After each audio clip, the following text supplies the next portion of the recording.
బాబు మరిన్ని షేర్ వివరాలు ఏంటి అంటే ఫస్ట్ టైం సింగిల్ ఏరియాలో అబౌవ్ 1 crore షేర్ చూపించిన ఫస్ట్ ఫిలిం రౌడీ ఇన్స్పెక్టర్.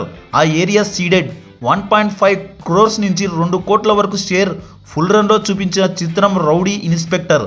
సీడెడ్లో కింగ్ పొజిషన్ దక్కించుకున్నారు బాలయ్య బాబు ఈ సినిమాతోనే.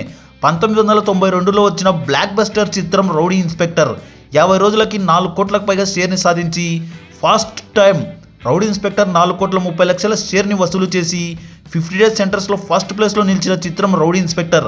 20 కోట్ల షేర్ మార్క్ని మొదటిసారి సౌత్ ఇండియాలోనే చూపించిన చిత్రం సమరసింహారెడ్డి.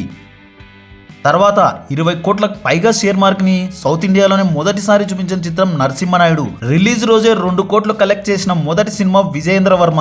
అటర్ ఫ్లాస్ సినిమా అయినప్పటికీ మొదటి రోజు 2 కోట్లు కలెక్ట్ చేయడం అప్పటికి పెద్ద విశేషం. రిలీజ్ రోజే 6 కోట్లు కలెక్ట్ చేసిన సినిమా ఒక్క మొగాడు. భారీ డిజాస్టర్ సినిమా అయిన బాలయ్య స్టామినాకి నిదర్శనంగా నిలిచింది ఒక్క మొగాడు. బాలయ్య బాబు మార్వలస్ రికార్డ్స్ ఇంకా ఏంటి అంటే మూవీకి పెట్టిన పెట్టుబడికి 3 రెట్లు బిజినెస్ చేసిన చిత్రాలు ఏంటి అంటే ఆ కోవలోకి చెందినది మంగమ్మ గారి మనవడు. 13 లక్షల బడ్జెట్తో మూవీని తెరకెక్కిస్తే 30 లక్షల బిజినెస్ని సాధించి 4 కోట్ల షేర్ని సాధించడం ఎవరి తరం కాదు. అలాంటి రికార్డ్ బాలయ్య బాబుకి మాత్రమే సొంతం. సోలో హీరోగా 4th ఫిలింతో, అది కూడా ముందుగా వచ్చిన అటర్ ఫ్లాప్ మూవీస్ ఉన్నప్పటికీ ఇంతటి భారీ విజయాన్ని అందుకోవడం నందమూరి బాలకృష్ణ గారికి సాధ్యమవుతుంది. రూపాయి పెట్టుబడి పెట్టి 10 రూపాయలు రావడం అంటే చరిత్రలో నెవర్ బిఫోర్ నెవర్ అగైన్. నభూతో నా భవిష్యత్ అని చెప్పుకోవచ్చు.